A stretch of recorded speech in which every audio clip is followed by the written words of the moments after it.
All right, welcome back. If you already been here before, we appreciate it. Thank you for all the support. Thank you for liking, sharing, commenting.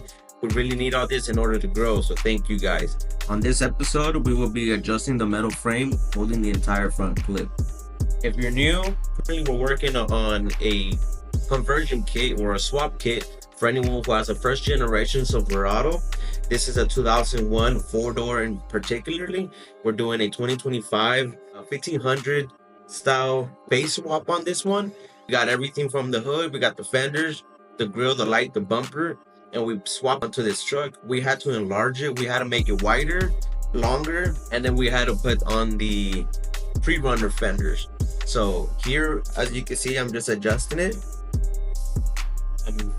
I have some tape that I had previously put on, and I just had to remove it so I could see all my edges and line it up correctly. You see me grab this piece of wood and then I whack it with a hammer, with my little sledgehammer. I'm just trying to shift the frame that I had on the behind the grill that I had previously made. For some reason, one of the times I was working on it, I cut off a piece, or one of the welds wasn't strong just to hold it in place. When I was mounting it up, everything shifted on me and I wasn't able to get it to sit properly. So ever since then, the hood itself started to warp. I didn't notice it at the time, but it actually made a lot of damage in the long run. So right here, I'm just gonna continue with this. You see me holding it up to the hood. I'm trying to align it up so it's at the right height, at the right depth, the right angles, so it's flat in one dimension, two dimensions, and in third dimension. So stay with me. I'm just welding some pieces on, adjusting every time that I put it on. I go back and forth checking everything, making sure it's level and even on both sides to assure that we can deliver a quality kit for you guys. So if there's anything you don't like about this video, if it's the music, if it's not enough description or too much, just let me know. Write it down in the comments, man. I appreciate you guys.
Stay hydrated, stay ready, stay tuned. Can't stop, won't stop. Shotterville, let's go.